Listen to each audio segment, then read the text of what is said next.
Types of organization का एक topic cover किया। टाइप्स ऑफ ऑर्गेनाइजेशन में हमने क्या कवर किया? Business organization, not for profit organization, उसकी आगे दो टाइप्स पब्लिक सेक्टर और private. Public sector not for profit और प्राइवेट नॉट फॉर प्रॉफिट। इसके अलावा हमने बिजनेस ऑर्गेनाइजेशन की भी कुछ टाइप्स कवर की हैं। सोल प्रोप्राइटरशिप, पार्टनरशिप, इसके अलावा लिमिटेड कंपनी, इसके अलावा क्लब एंड सोसाइटी। क्या ये बिजनेस ऑर्गेनाइजेशन की टाइप है क्लब एंड सोसाइटी? क्यों, अगर club and society not for profit है तो बिजनेस ऑर्गेनाइजेशन की टाइप तो नहीं हुई? क्या ख्याल है? इसके अलावा हमने कोई कोऑपरेटिव ऑर्गेनाइजेशन भी कवर कर ली। चलिए, ये हमारा एक टॉपिक हो गया चैप्टर 3 का, टाइप्स ऑफ ऑर्गेनाइजेशन। उसके बाद हम चले गए, सेकंड टॉपिक हमें मिला स्टेक होल्डर। और स्टेक होल्डर जो हैं वो दो तरह के होते हैं, कुछ इंटरनल होते हैं और कुछ एक्सटर्नल होते हैं। और इनके हमने इंटरेस्ट सबके कवर कर लिए कि कौन स्टेक होल्डर क्या चाहता है, वो क्या है, इंटरेस्ट ऑफ स्टेक होल्डर। इसके अलावा कुछ कनेक्टेड स्टेक होल्डर भी होते हैं, इसके अलावा कुछ मेन स्टेक होल्डर भी होते हैं। इसके अलावा हमने कवर कर लिया मैंडलो ग्रिड। इसके अलावा हमने कवर कर लिया sources of power, 4 internal sources of power और 3 external. 4 internal sources of power और 3 एक्सटर्नल, कि 4 एक्सटर्नल 3 इंटरनल? 4 एक्सटर्नल और 3 इंटरनल सोर्स ऑफ पावर। और इसके अलावा हमने कन्फ्लिक्ट ऑफ इंटरेस्ट भी कवर कर लिया कि स्टेक होल्डर में अगर कन्फ्लिक्ट आता है तो हमने कैसे रिजॉल्व करना है, 2 वेज उसके। फिर हम चले गए ऑर्गेनाइजेशन स्ट्रक्चर के अंदर। ऑर्गेनाइजेशन स्ट्रक्चर, और ऑर्गेनाइजेशन स्ट्रक्चर की हमने डेफिनेशन कवर की। ऑर्गेनाइजेशन स्ट्रक्चर के हमने पर्पसेस कवर किए। ऑर्गेनाइजेशन स्ट्रक्चर की हमने इम्पोर्टेंस कवर की। ऑर्गेनाइजेशन स्ट्रक्चर की हमने 4 टाइप्स कवर कर ली। एंटरप्रेन्योरल,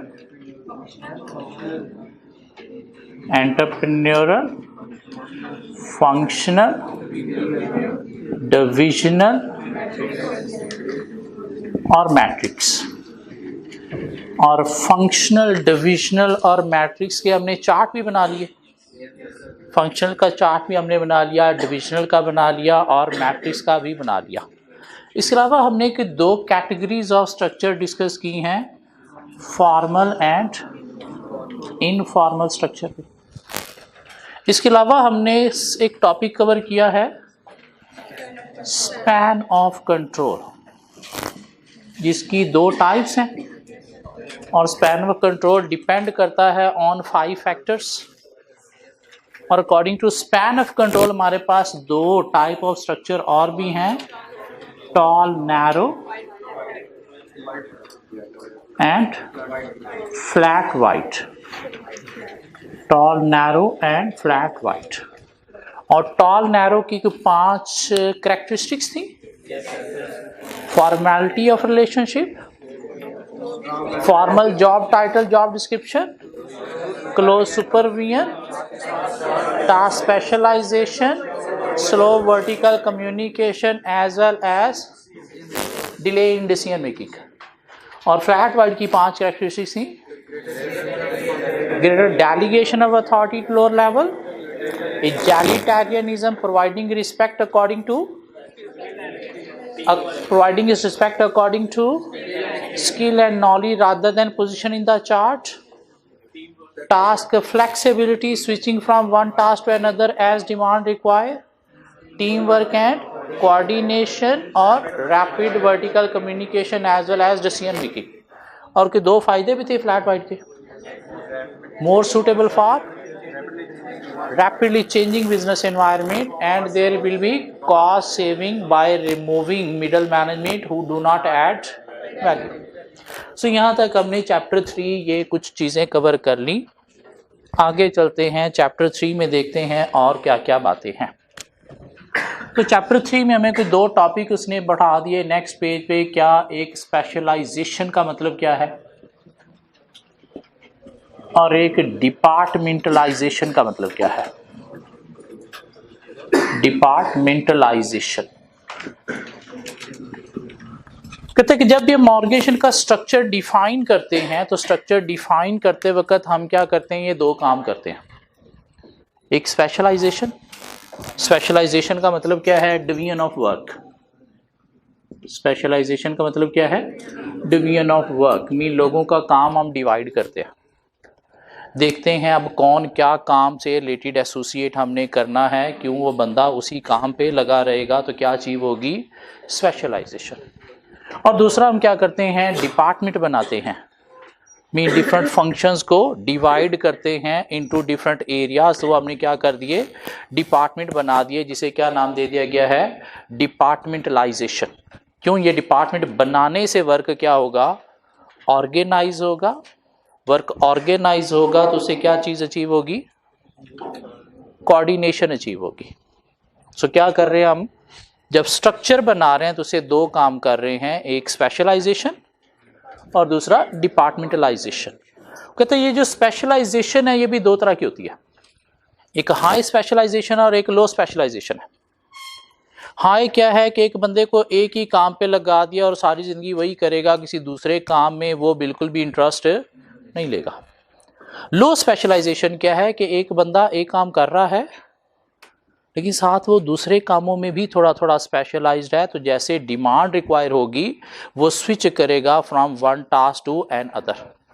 जैसे हमने देखा टॉल नैरो के अंदर क्या है, हाई स्पेशलाइजेशन है, फ्लैट वाइड के अंदर क्या है, लो स्पेशलाइजेशन है, मीन वहाँ पे फ्लेक्सिबिलिटी है। जैसे ही डिमांड चेंज होती है तो लोग स्विच करते हैं from one task to N other.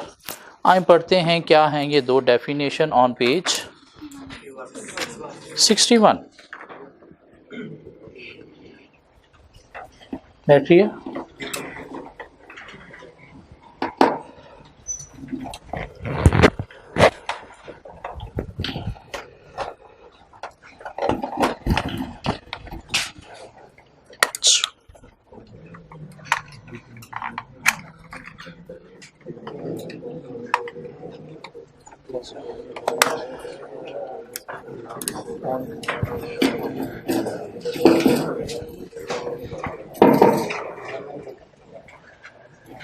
पीछे आवाज आ रही है, तस्वीर भी आ रही है ना, बस ठीक है।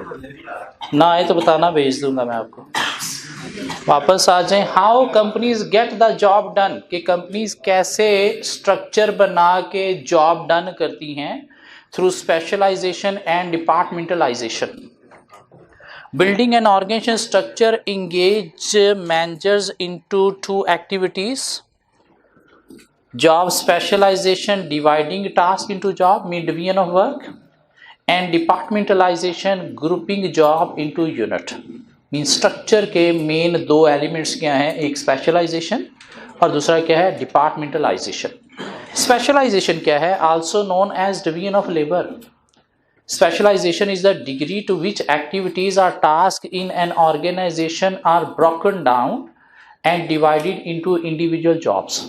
इन क्या करना है, लोगों के टास्क आपने डिवाइड करने हैं, एक बंदे को एक काम पे लगाना है, ये क्या है, specialization. High specialization can be beneficial for an organization as it allows employee to become master in specific areas, increasing their productivity as a result. And however, low specialization allow for more flexibility, as employees can more easily tackle a broader array of tasks.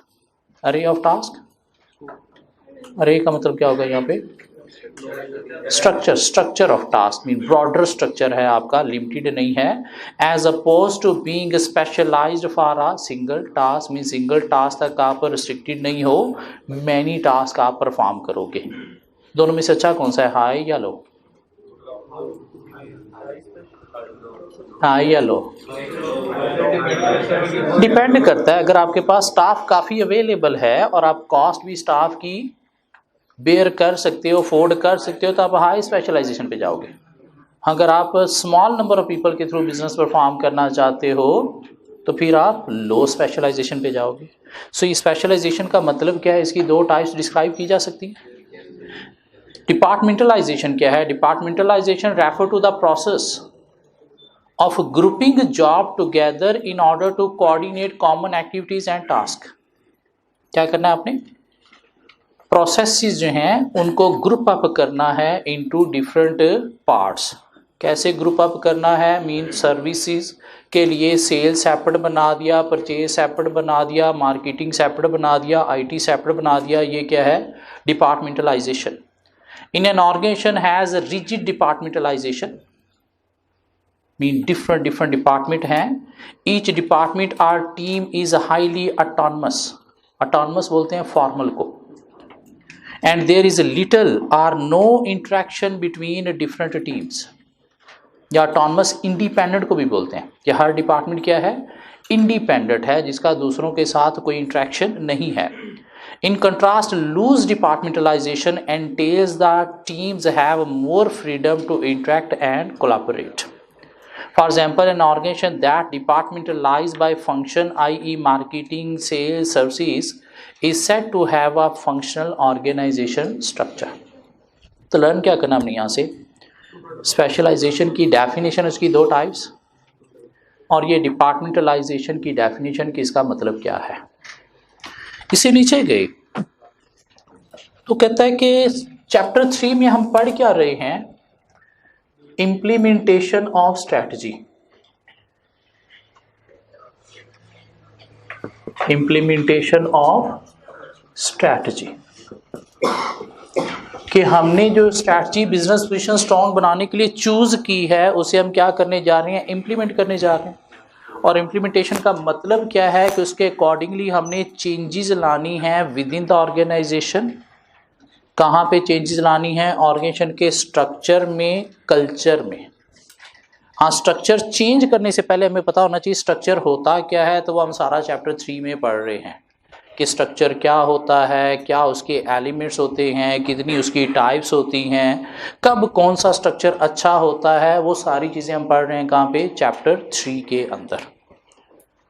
Culture क्या होता है वो हम पढ़ेंगे सारा का सारा chapter 5 के अंदर, और फिर चैप्टर 4 में जाके देखेंगे कि स्ट्रक्चर या कल्चर को चेंज करना है तो उन चेंजेस को मैनेज कैसे करना है।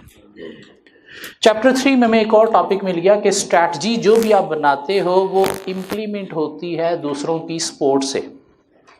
मीन अकेले आप चीज़ों को इम्प्लीमेंट नहीं कर सकते, दूसरों की सपोर्ट चाहिए। हाँ, वो सपोर्ट आपको विद इन द ऑर्गेनाइजेशन भी चाहिए, सपोर्ट आपको आउटसाइड द ऑर्गेनाइजेशन भी चाहिए। लेकिन वो सपोर्ट लेने के लिए आपको क्या करना है?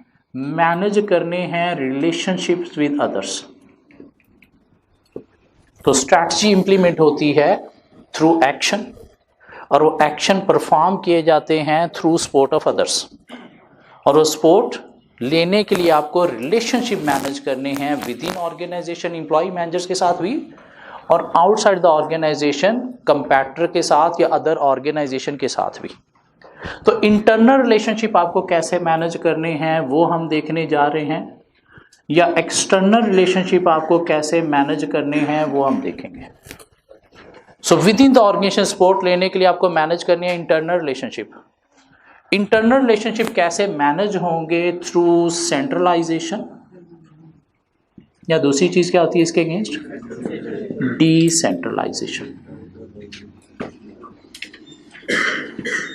कि स्ट्रैटेजी इंप्लीमेंट होती है थ्रू सपोर्ट ऑफ अदर, और सपोर्ट ऑफ अदर मिलती है थ्रू रिलेशनशिप। तो उसके लिए हमें मैनेज करने हैं इंटरनल रिलेशनशिप भी, और हमें मैनेज करने हैं एक्सटर्नल रिलेशनशिप भी। हाँ, इंटरनल रिलेशनशिप कैसे मैनेज किए जाते हैं? Through two ways, centralization and decentralization. Centralization क्या होती है?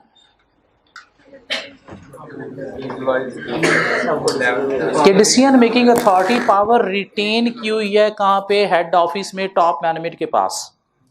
नीचे लोगों के पास डिसीजन मेकिंग अथॉरिटी पावर नहीं है। Head office top management decide करेगी किसने क्या करना है और चीज़ें इम्पोज की जाएंगी। डिसेंट्रलाइजेशन क्या है? क्या आपने डेलीगेट की हुई है, ट्रांसफर की हुई है decision making authority power to lower level managers भी। मीन डिसीजन मेकिंग में लो लेवल मैनेजर्स का भी रोल है। अब अगर आपके पास अच्छे लोग हैं, कंपिटेंट लोग हैं, पढ़े लिखे नीचे लोग हैं, तो आपको सेंट्रलाइजेशन पे चलना चाहिए, डिसेंट्रलाइजेशन पे? डिसेंट्रलाइजेशन पे। हाँ, अगर नीचे पढ़े लिखे कंपिटेंट लोग क्वालिफाइड नहीं हैं तो फिर किस पे चलना है? सेंट्रलाइजेशन पे। लेकिन कुछ लोग सेंट्रलाइजेशन को ज़्यादा प्रेफर करते हैं। क्यों प्रेफर करते हैं? कि सेंट्रलाइजेशन का फ़ायदा है कि इससे आपका डिसीजन जो है वो अलाइंड विद ऑब्जेक्टिव होगा। क्यों? नीचे जो लोग हैं समटाइम अपना बेस्ट देखना शुरू कर देते हैं तो ऑब्जेक्टिव से हट जाते हैं। तो सेंट्रलाइजेशन का फ़ायदा क्या है? कि डिसीजन अलाइंड विद ऑब्जेक्टिव होंगे। दूसरा फ़ायदा क्या है सेंट्रलाइजेशन का? कि इससे मोर कोऑर्डिनेशन अचीव होगी। नीचे लोगों को जब अथॉरिटी पावर देते हो डिसीजन मेकिंग की तो आपस में लड़ना शुरू कर देते हैं। वो कहते हैं ये चीज़ मुझे चाहिए, वो कहता है मुझे चाहिए, तो उससे कोऑर्डिनेशन अफेक्ट होती है। तो सेंट्रलाइजेशन का फ़ायदा क्या है? कि इससे मोर कोऑर्डिनेशन भी अचीव होगी। लेकिन वो कहता है डिसेंट्रलाइजेशन का भी फ़ायदा है कि सेंट्रलाइजेशन से आप चीज़ें क्या कर रहे हो? इम्पोज कर रहे हो, तो लोग फिर मोटिवेट नहीं होंगे। तो लोगों को मोटिवेट करने के लिए आपको क्या करना है? डिसेंट्रलाइजेशन पे जाना है। डिसेंट्रलाइजेशन का एक और फायदा है कि समटाइम बिजनेस बहुत बड़ा फैला हुआ है, तो हर एरिया का लोकल नॉलेज टॉप मैनेजमेंट के पास नहीं है। लोकल मैनेजर्स के पास ज़्यादा अच्छा नॉलेज होता है अबाउट लोकल कंडीशन, तो वो शायद ज़्यादा अच्छे डिसीजन ले सकते हैं देन टॉप मैनेजमेंट। तो वहाँ पे डिसीजन मेकिंग सेंट्रलाइज्ड होनी चाहिए, डिसेंट्रलाइज्ड?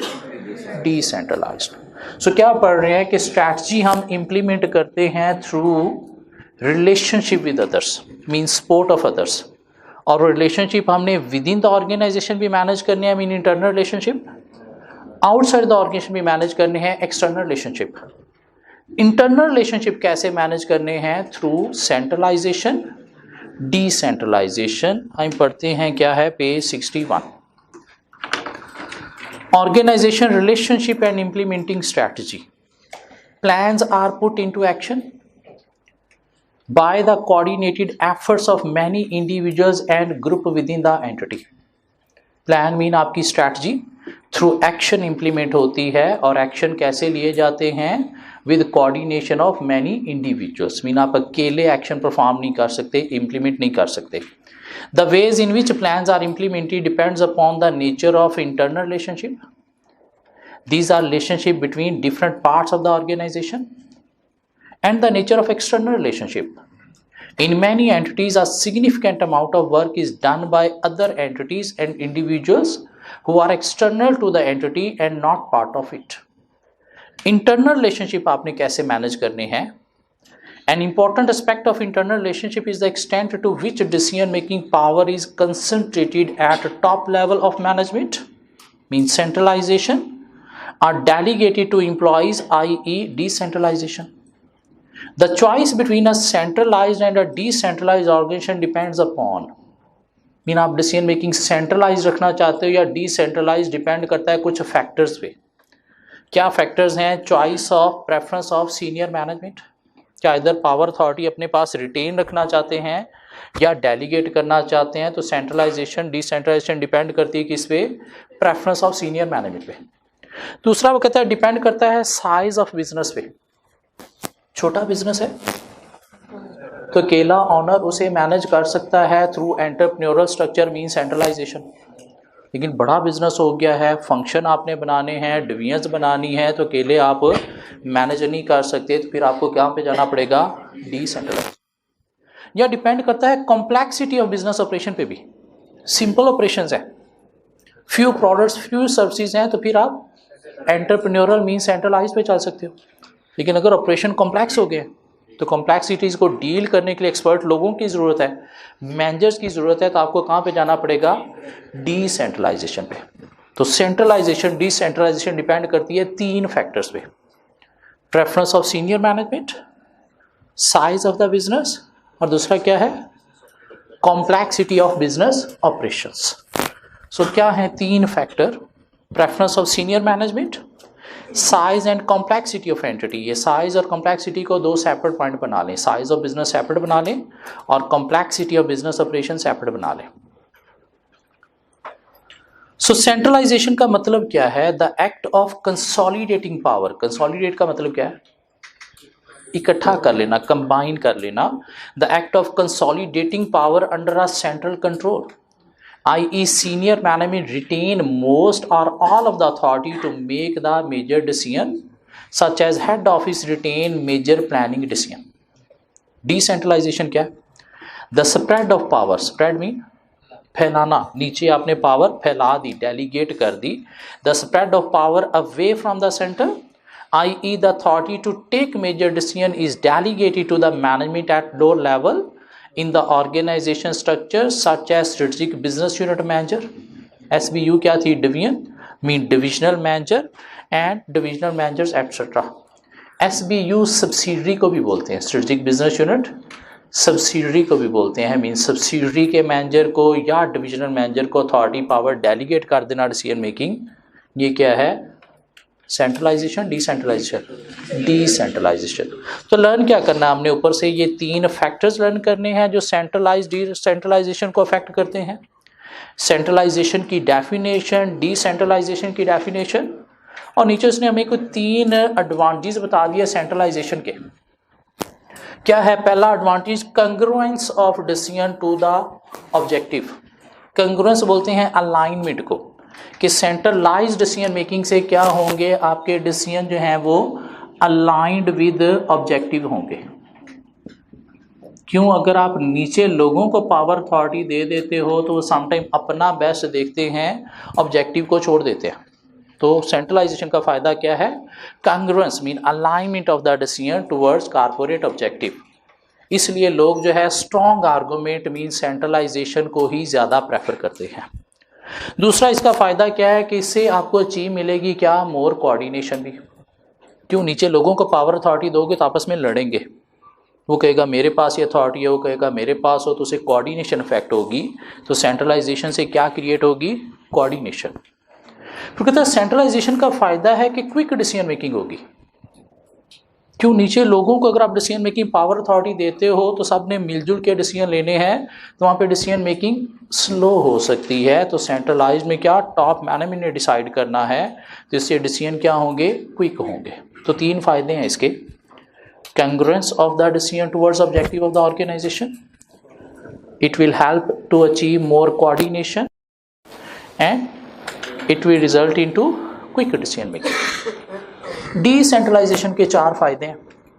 क्या चार फायदे हैं? कि local managers have better knowledge about local condition, so they can make better decision. फायदा है क्या? It will help to motivate the local managers, इससे लोगों के अंदर मोटिवेशन आएगी। फायदा क्या है? कि decision taken more quickly as are not refer to headquarter, mean वो डिसीजन जो लोअर लेवल पे ही रिजॉल्व होने चाहिए वो लोअर लेवल पे ज़्यादा क्विकली रिजॉल्व होंगे than referring to head office. तो वो जो हमने उधर क्विक की बात की, यहाँ पे भी क्विक की बात की, तो बातें फिर आपस में रेट ना हुई। क्या ख्याल है?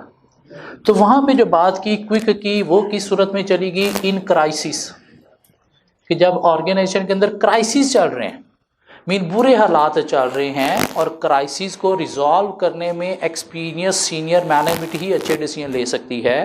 तो क्राइसिस में अच्छे डिसीजन लेने में सेंट्रलाइजेशन हमें हेल्प देगी।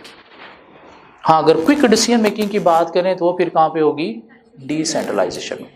तो उसके फायदे में क्या बात चलेगी? डिसीजन अलाइंड होंगे with objective, more coordination achieve होगी, और in a crisis it is better to make decision centrally. क्यों? सेंट्रली जो है वो क्या होगा? अच्छा डिसीजन होगा और अल्टीमेटली जल्दी डिसाइड कर लिया जाएगा।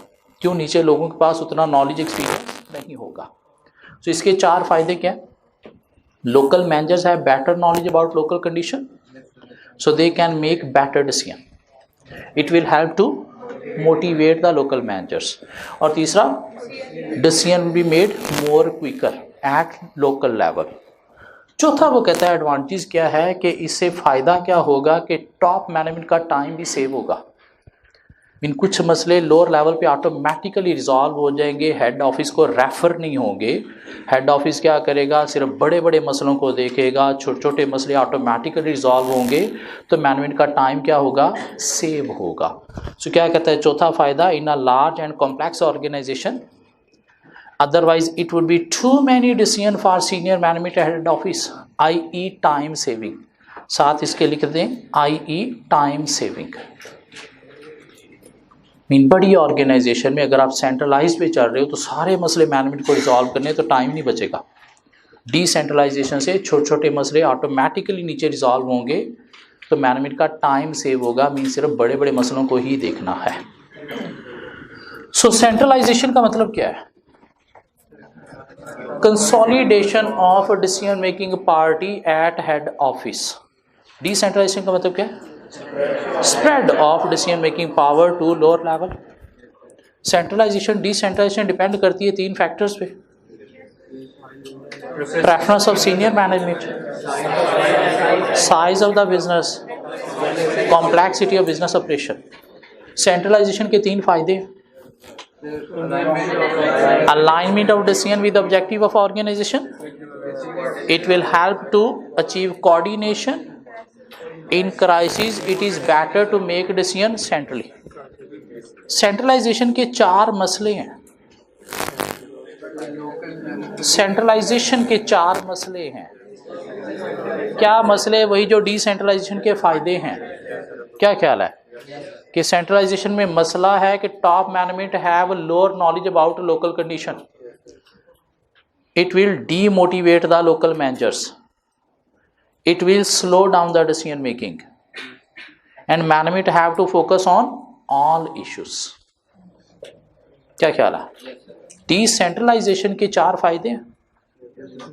पहला फायदा क्या है, junior managers have better knowledge about local conditions so they can make better decision, it will help to motivate the managers, it help into quick decision making at local level, top management have to focus on fewer other issues, i.e. time saving। Decentralization के 3 मसले हैं, वो क्या है, in crisis they cannot make a better decision, local managers cannot make better decision, it will affect coordination, and decision may not be aligned with objective of the organization। तो centralisation के advantage disadvantage दोनों लिखे जा सकते हैं, decentralisation के advantage disadvantage दोनों लिखे जा सकते हैं। सो स्ट्रैटेजी हमने इम्प्लीमेंट करनी है through support of other, support of other हमने मेंटेन करनी है थ्रू रिलेशनशिप विद अदर। हम वो रिलेशनशिप हमने इंटरनल भी मैनेज करने हैं और एक्सटर्नल भी। इंटरनल कैसे मैनेज करने हैं, through centralization decentralization. External relationship कैसे मैनेज करने हैं, उसके लिए हमारे पास 4 वेज हैं। Strategic alliance, value network, outsourcing and virtual organisation.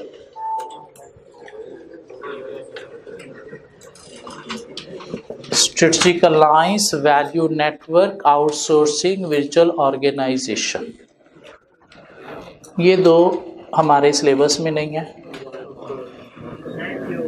लेकिन हमें इनका मतलब पता होना चाहिए, क्यों आईकैप बुक के अंदर इनके वर्ड हैं, कोई डेफिनेशन नहीं है, लेकिन चूंकि वर्ड हैं तो एग्जामिनर डॉगी हैं, इनको डिफाइन करने के लिए भी हमें कह सकते हैं, तो हमें थोड़ा सा पता होना चाहिए। एक चीज़ होती है अलायंस, एक चीज़ होती है जॉइंट वेंचर, एक चीज़ होती है मर्जर, और एक चीज़ है acquisition. Alliance, joint venture, merger, acquisition. ये मोबलिक और वारिद में क्या है?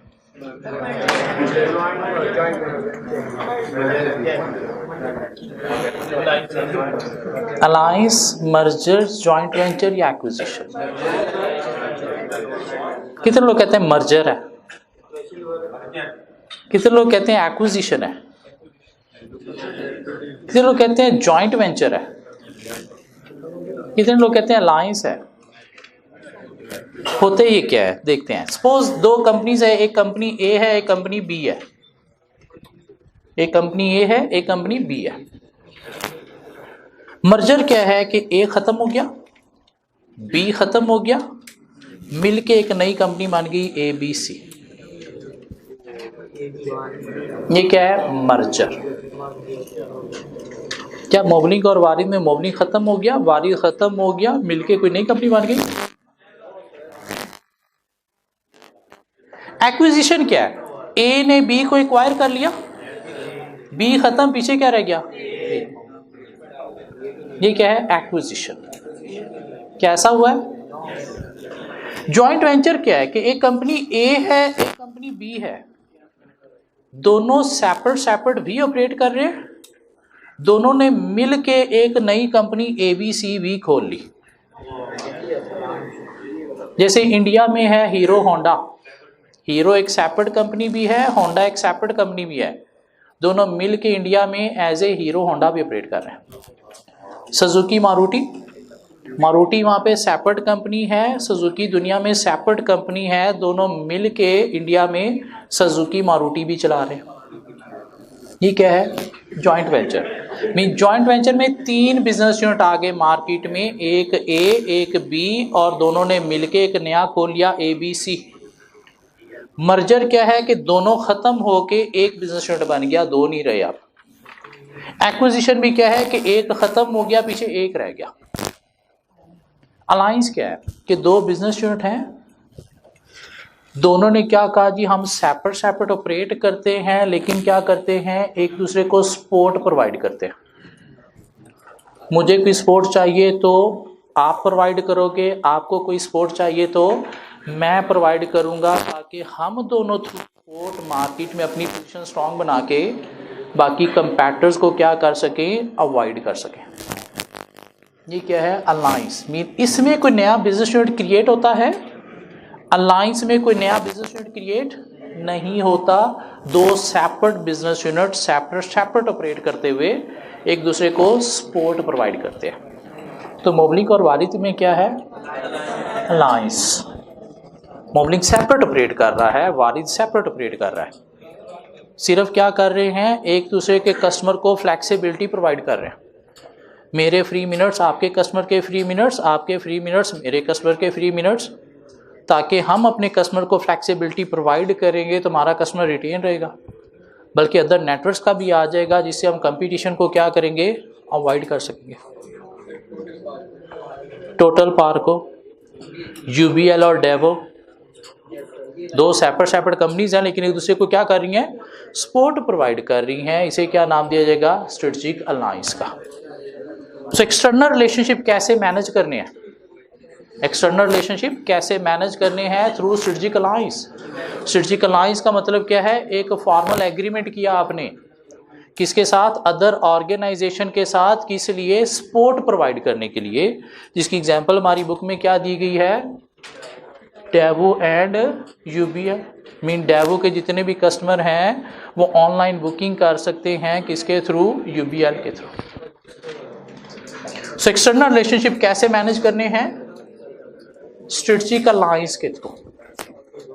या एक्सटर्नल रिलेशनशिप कैसे मैनेज किया जा सकता है? थ्रू वैल्यू नेटवर्क भी। अब ये वैल्यू नेटवर्क क्या है? कि एक बिजनेस है जो क्या करता है, सप्लायर से कुछ चीजें लेता है और उसके बाद कस्टमर को बेचता है डायरेक्टली या फिर थ्रू एनी इंटरमीडियरी।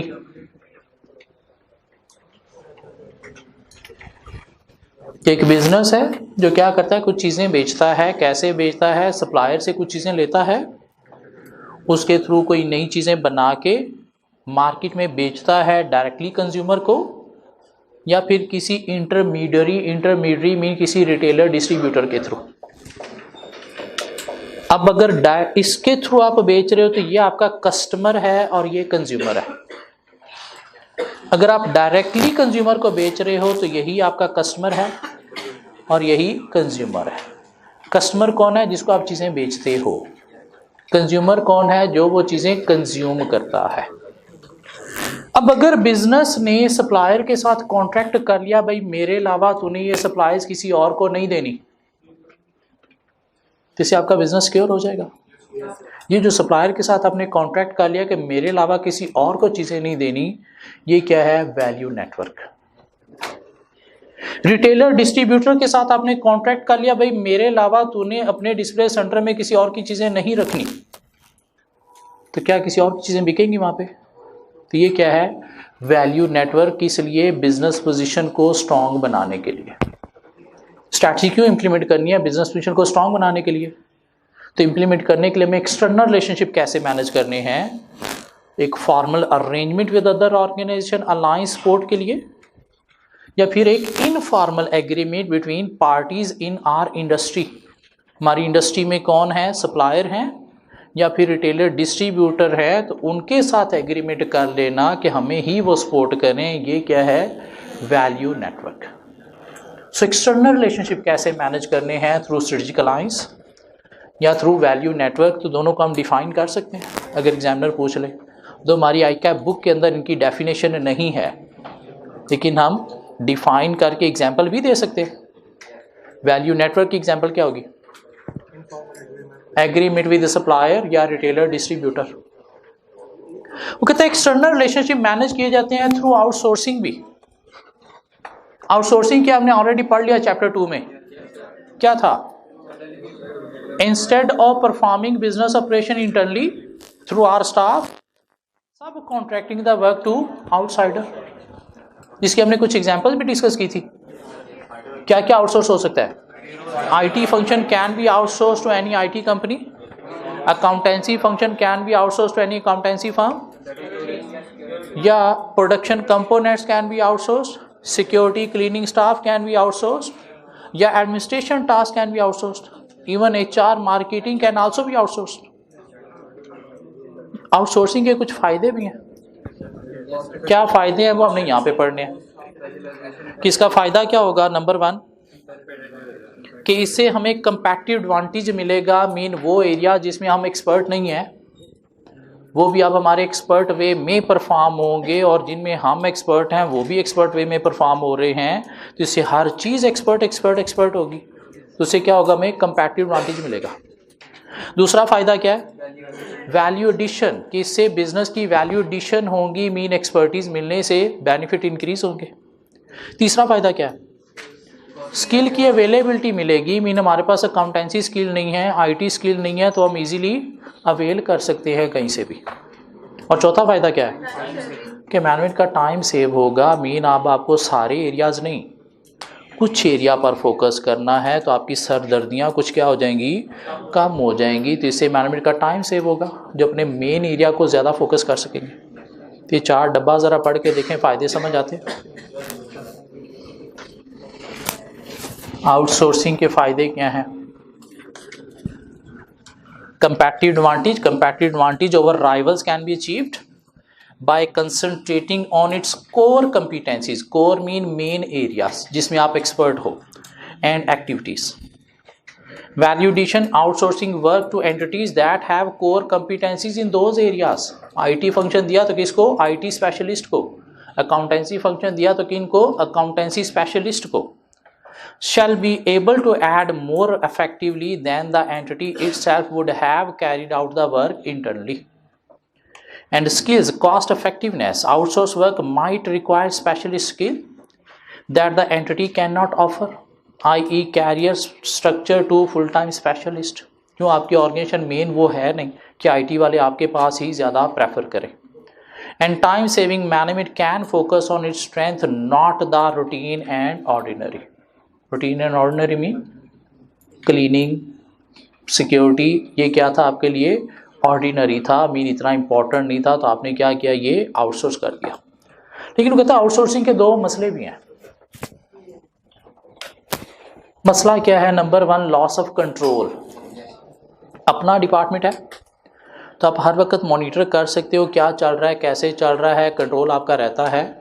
कहीं बाहर काम हो रहा है तो आप मॉनिटर नहीं कर सकते। लाइक आपने अपनी वेबसाइट बनानी थी कंपनी की या कोई सॉफ्टवेयर बनाना था, अगर तो अपने आईटी डिपार्टमेंट के लोगों से बनवा रहे हो तो आप हर वक्त मॉनिटर कर सकते हो क्या बना रहे हैं, कैसे बना रहे हैं।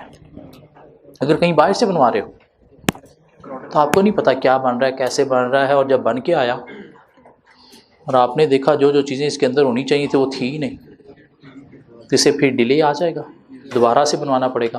तो ये क्या है, एक मसला है लॉस ऑफ कंट्रोल का। दूसरा मसला क्या है, रिलेशनशिप विद आउटसोर्स्ड। जिसको आपने आउटसोर्स किया उसके साथ आपका रिलेशनशिप बड़ा क्रिटिकल होता है, बड़ा ही इंपॉर्टेंट होता है। रिलेशनशिप मेंटेन रहेगा तो यह काम आपका चलता रहेगा। ज़रा सा किसी चीज़ के ऊपर थोड़ा सा फड्डा पड़ गया